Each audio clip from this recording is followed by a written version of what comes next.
Neste vídeo vamos falar de comunicação. Ora, a comunicação é algo que nós utilizamos todos os dias, não é?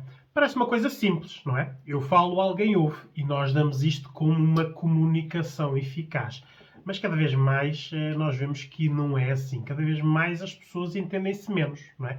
Falam umas com as outras, mas não estão a entender o que é que cada uma quer e por isso isto, obviamente, há muitas discussões, muitos problemas, muitos mal-entendidos, não é? E hoje em dia nós ouvimos muito isto, não é? Não entendeste o que eu disse, não foi bem isso que eu disse. As pessoas começam a presumir o que é que as outras pessoas pensam sobre a mesma coisa. Há pessoas que amam tanto que até já têm a capacidade de telepatia, por isso já pensam o que é que a outra pensa. Isto tudo dá má comunicação, não é? Por isso, obviamente, se a isso juntarmos falta de sono, falta de paciência e irritabilidade, dá as discussões, não é? E depois, nas discussões, deveria ser onde deveria haver a melhor comunicação para o problema ser resolvido. Mas não, porque até hoje nas discussões as pessoas discutem mal. Por isso, no final da discussão, perguntamos às pessoas o problema está resolvido e muitas vezes a discussão nem teve nada a ver com o problema inicial que começou. Começou com algo e de repente estamos a falar de outras coisas. Isto é muito má comunicação. Por isso, o vídeo hoje nós vamos desconstruir aqui o que é uma comunicação eficaz para nós dizermos e sermos entendidos, não é? A única boa comunicação é quando quem ouve e quem fala, por isso quem está a falar é o interlocutor, quem ouve pode ser um ou vários interlocutores, têm interesse na mensagem. Não é? Se nós falarmos para pessoas que não têm interesse na mensagem, necessidade na mensagem, importância na mensagem, prioridade na mensagem, isto não é uma comunicação, as pessoas só estão a ouvir, não é? Por isso isto não vai dar nenhuma ação. Isto nós vemos este registro muitas vezes nas mulheres em relação aos filhos e aos maridos, não é? Que repetem-se, como parece que as pessoas não ouvem. Não, as pessoas ouviram, não tiveram, mas foi interesse nem na comunicação, nem na ação que a comunicação pretende que seja realizada. E isto muitas vezes as pessoas depois acham que existem mais comunicações. Obviamente, porque os interlocutores não têm interesse na mensagem. Não é? Eu vou criar aqui uma provocação para vocês perceberem que nem sempre a evolução da comunicação trouxe melhor comunicação. Não é? Pensem assim, vocês hoje em dia, a maior parte da vossa comunicação, se pensarem, além da oralidade, é a escrita, não é? As mensagens, não é? Seja pelo SMS, o WhatsApp, pelo Messenger, mensagens, não é? Isto é uma adaptação, uma evolução. Troquem todas essas mensagens que vocês estão a mandar para as pessoas por sinais de fumo. Não é? Sim, porque o ser humano já comunicou por sinais de fumo e na altura era uma boa comunicação, não é? Substituía a oralidade porque havia distância, não é? Hoje, se nós virmos e analisarmos racionalmente como é que eram os erros e como é que era subentendido as mensagens por sinais de fumo e as mensagens que nós enviamos hoje, existem muitas semelhanças, não é? Porque o que nós escrevemos às vezes está mal escrito, o que nós escrevemos está mal interpretado, as pessoas já escrevem mal, as pessoas cometem erros, as pessoas hoje em dia nem pontuação põem. Por isso, a comunicação escrita dá aso a, ora, aí está, o mesmo que acontecia com os sinais de fumo, de a mensagem não passar, não ser aquela mensagem, não ser entendida daquela maneira, a importância da mensagem não está lá, e tudo isto cria problemas, não é? Ora, aqui está. Nós pensamos que sempre que há um novo meio de comunicação, ela vem acrescentar boa comunicação, e não é verdade. A boa comunicação é oral, não é? Porque muitas vezes a oral no sentido de até estarmos presentes, porque falar ao telefone, só por telefone, ou falar à frente de uma pessoa é diferente. Tal e qual como hoje em dia uma videochamada onde nós conseguimos falar e ouvir a pessoa é melhor do que falar só com ela. Porque a expressão, o olhar, a maneira como nós reagimos à mensagem também é comunicação, não é? Por isso, sempre que nós formos retirando partes às comunicações, não é? A comunicação deixa de ser boa, não é? Ora, nós aqui em Psicologia Clínica, quando recebemos as pessoas com problemas de comunicação, são pessoas que estão a sentir que não estão a ser entendidas pelos seus públicos, não é? Sejam eles as famílias ou o seu contexto profissionais ou de amigos, não é? Ou pessoas que utilizam a comunicação na sua área profissional e que pretendem chegar com uma melhor comunicação a um maior número de pessoas. Não é?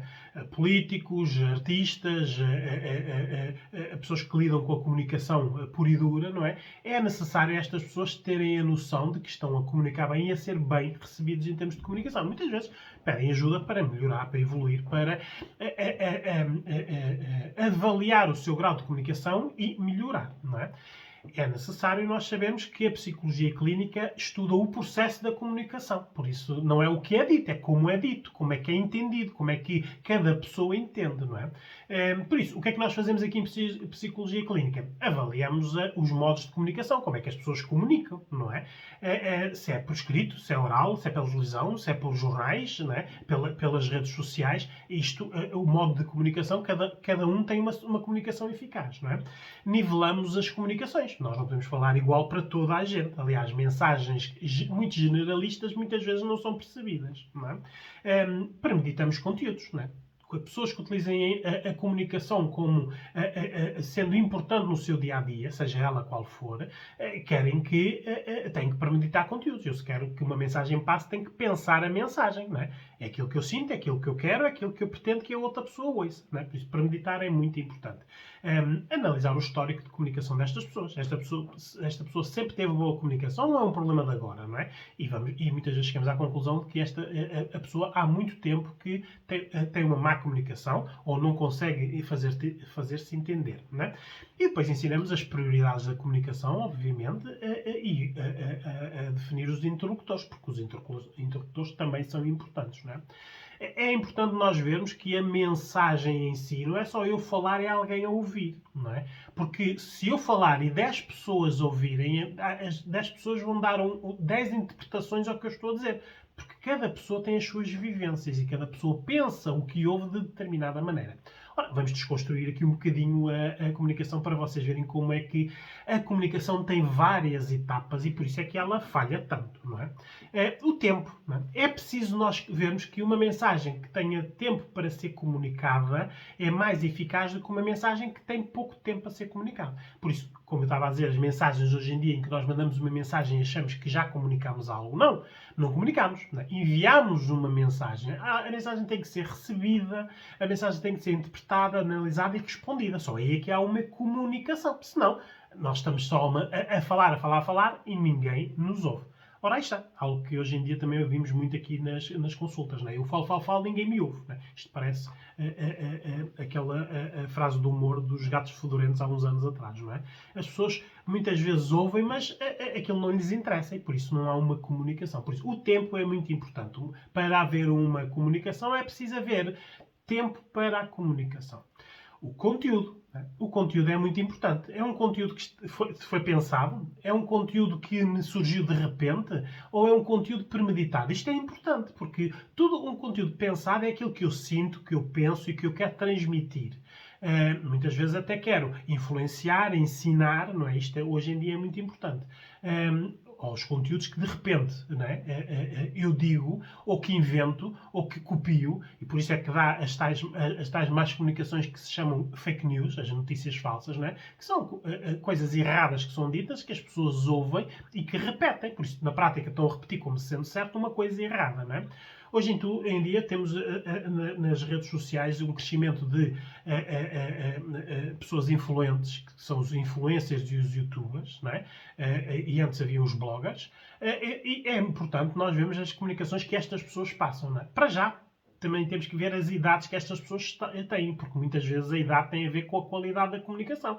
Por isso, quanto mais novos forem estas pessoas, menos vivências têm e na prática estão a repetir ou estão a teorizar a informação. Não é? E depois temos a comunicação premeditada, que é aquela que é pensada, mas nós premeditamos como é que queremos que o público a ouça e a compreenda. Não é? Por isso, o tempo e o conteúdo é importante. Depois, o contexto. Não é? Temos que ver o contexto, é um contexto emocional e racional. Não é? Vocês, se estiverem a amar a comunicação é uma, se estiverem a cobrar, a comunicação é outra. Não é? Por isso, até a nossa predisposição para a comunicação é importante. Os graus de tolerância, o que permitimos, o que deixamos passar.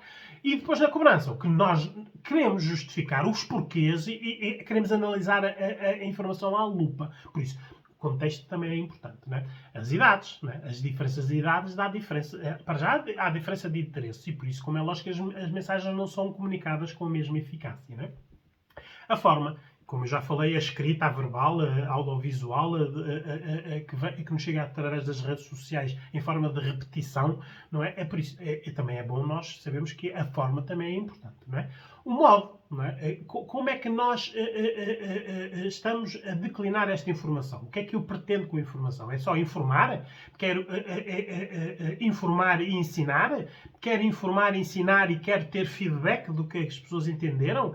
Quero informar, ensinar, ter feedback e ver mudanças de comportamentos, por isso as pessoas a aplicar aquilo que nós dissemos.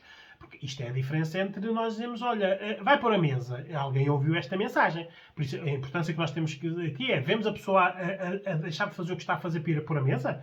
Vemos a pessoa a pôr a mesa? Vemos a pessoa a comunicar que já pôs a mesa? Tudo isto é comunicação, não é? Por isso, nós ficamos quase na comunicação de que vai pôr a mesa. Isto não é comunicação. Não é? Isto é oralidade. É diferente. Não é?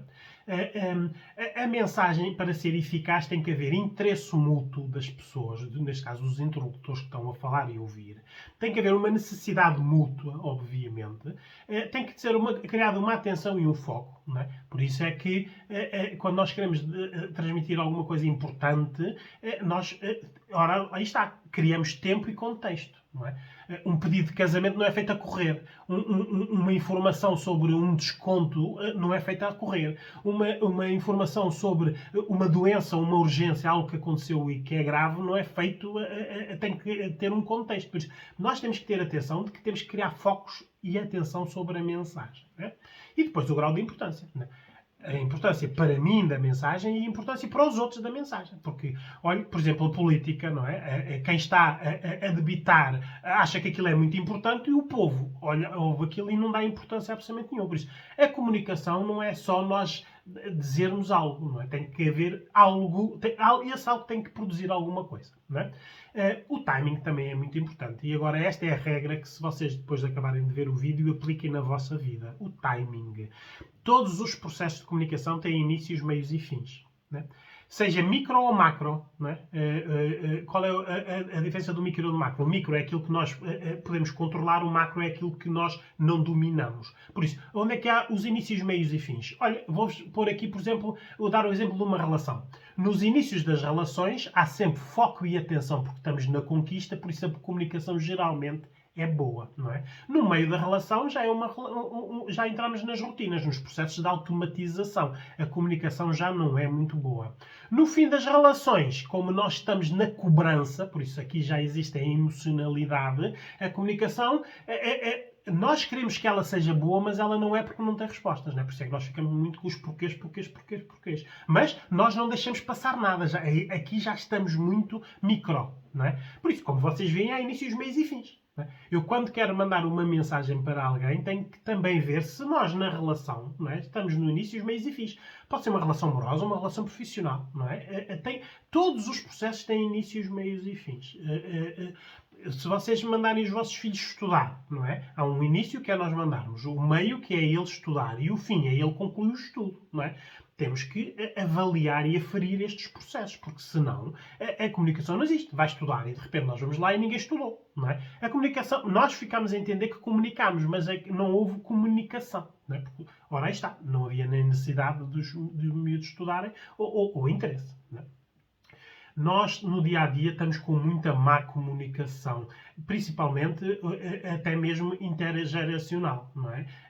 Os jovens já não sabem falar com os adultos já não têm a necessidade de falar com os idosos. E os idosos, no meio disto tudo, são aquelas pessoas que até têm uma vida de comunicação e cada vez percebem menos disto, não é? Porque para já também está a faltar já as capacidades auditivas e da oralidade, não é? E muitas vezes o que se lhes diz, eles não entendem e nós não temos a paciência, ora lá está o tempo, não é? Para ver que o contexto não foi o certo. Nós, com os idosos, por exemplo, temos que ter mais tempo para uma comunicação eficaz. Tem que haver interesses e conteúdos mútuos, não é? Porque o que acontece hoje em dia muito entre adultos e idosos, ou crianças e idosos, é que na prática não há comunicação. Há imposição de oralidade. Faz isto, a regra é esta, isto está proibido, isto não pode fazer, que chatice, estás sempre a repetir. Isto não é comunicação, não é? Por isso temos que ver que hoje as crianças não entendem os pais, maridos e mulheres, ou maridos e mulheres não se entendem na comunicação, os adultos não se entendem com os idosos, os idosos com as crianças e com os adultos a mesma coisa, não é? Para haver boa comunicação, neste caso eficaz, até mesmo entre idades, tem que haver interesse na mensagem, tem que haver tempo para a transmitir e tem que haver a eficácia, que é de que as pessoas ficaram satisfeitas com essa comunicação. Temos que ver que este timing é importante, não é? Porque hoje em dia a maioria da vossa comunicação ineficaz está no meio dos processos, estão nas rotinas e nos automatismos, não é? Venham para a mesa. Aquilo já é uma rotina. Ouvem aquilo todos os dias e sabem que vai ser repetido 15 vezes, por isso na prática estão em automático, não é? Isto é importante nós termos a noção. Obviamente, na comunicação existem os erros, não é? Que erros é que podem existir? Olha, para já, a presunção, não é? Nós comunicamos a presumir o que é que as outras pessoas vão entender e que vão entender como nós estamos a comunicar. Presumir é a pior má comunicação. É a pior comunicação que existe. Pensar pela outra pessoa. Há pessoas que amam tanto e que já se conhecem há tanto tempo e tantos anos, relações de 10, 15 anos, e que acham que sabem o que é que a outra pessoa pensa e sabe sobre o assunto, não é? De repente têm surpresas desagradáveis, não é? Assumirmos, a má comunicação, o erro também é assumirmos que sabemos as respostas que nos vão ser ditas, não é? Ou então substituirmos às outras pessoas. Há pessoas que perguntam e respondem, não é? Nem deixam a outra pessoa falar, não é? Ou impor-se às outras pessoas. Há pessoas que estão autoritárias que elas não comunicam, não é? Elas comandam, não é? Isto é mau, não é? Ou as pessoas que ameaçam, não é? Há pessoas que toda a comunicação é de irritabilidade, de agressão, de ameaça. Isto, apesar de ser comunicação, é uma má comunicação, não é? Tudo isto leva a crer que nós cada vez falamos mais e cada vez percebemos menos, não é? A comunicação está assim hoje em dia, não é? Por isso é importante, se vocês virem que este é um grande problema, procurem ajuda. A psicologia clínica é uma das áreas em que vocês podem pedir ajuda sobre a comunicação ou a má comunicação que podem estar a ter neste momento.